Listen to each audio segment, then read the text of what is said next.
There's got to be a vaccine. You mean to tell me the President of the United States doesn't have a vaccine? There is no vaccine. Well, something fishy's going on, if you ask me. And there's the presidential hearse as they head towards Arlington Cemetery. Look, I'd like to start by acknowledging, which I'm sure all of you do as well, sending my prayers for the health and safety of the First Lady and President of the United States after they tested positive for COVID-19. My wife Jill and I prayed that they'll make a quick and full recovery. This is not a matter of politics. It's a bracing reminder to all of us that we have to take this virus seriously. It's not going away automatically. We have to do our part to be responsible. It means following the science, listening to the experts, washing our hands, social distancing. It means wearing a mask in public, and it means encouraging others to do so as well. It means having masking mandates nationwide. The director of the CDC, Center for Disease Control, Dr. Redfield said, and I quote, and he held up a mask, he said, "These face masks are the most important, powerful public health tool we have." Then he held the mask up again and said, "This face mask is more guaranteed to protect me against COVID than a vaccine," end of quote. Leading scientists from the University of Washington tell us that we can save more than 100,000 American lives in the next 100 days alone if everyone wore a mask in public. So let me repeat that because it's so important. We can save 100,000 lives in the next 100 days, according to the head of the CDC, if everyone wears a mask in public. So be patriotic. It's not about being a tough guy. It's about doing your part. Wearing a mask is not only going to protect you, it also protects those around you. Your mom, your dad, your brother, your sister, husband, wife, neighbor, coworker. Don't just do it for yourself. Do it for the people you love, the people you work with.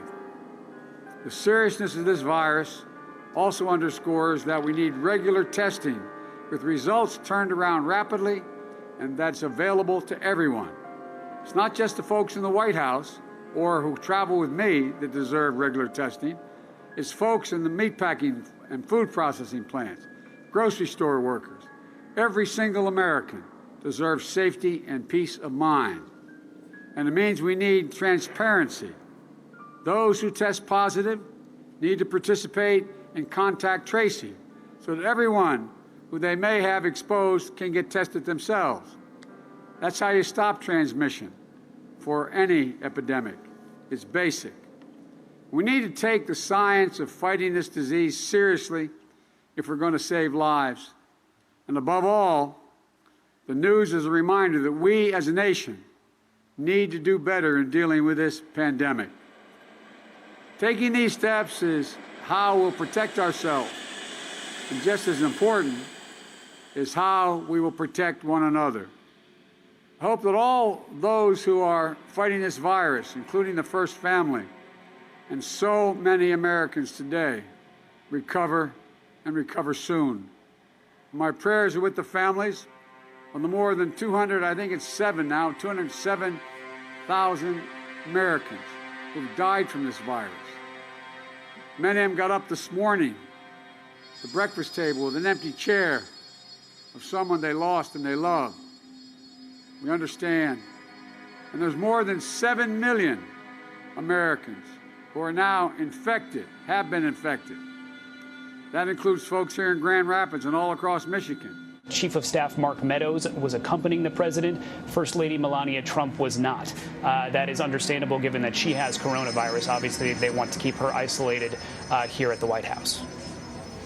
And Dr. LaPook, we watch now as the president departs the White House.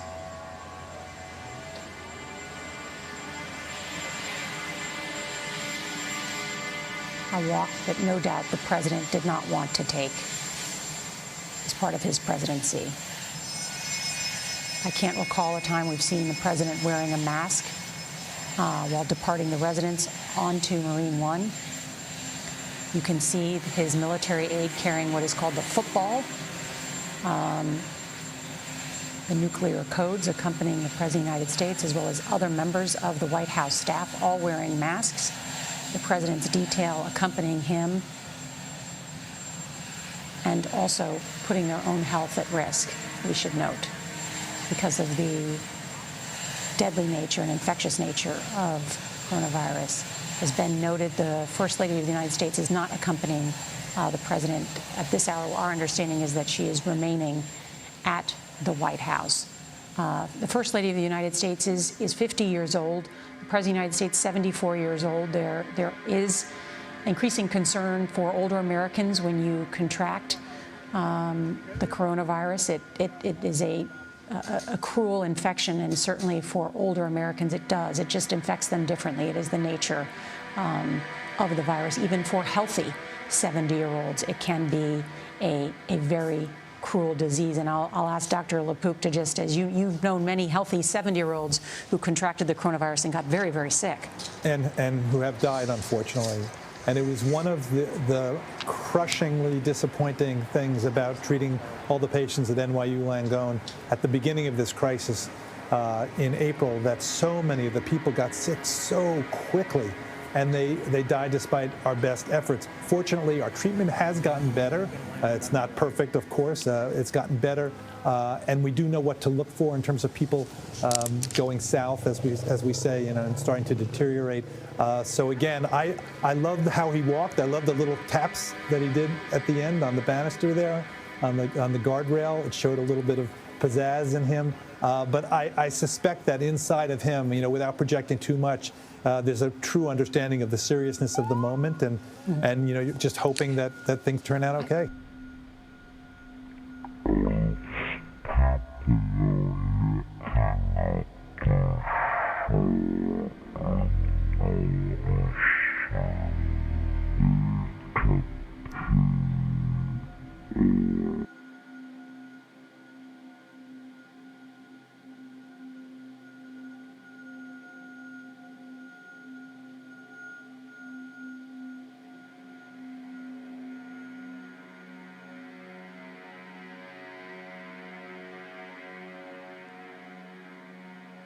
I pledge allegiance to the flag of the United States of America and to the republic for which it stands, one nation, indivisible, with liberty and justice for all.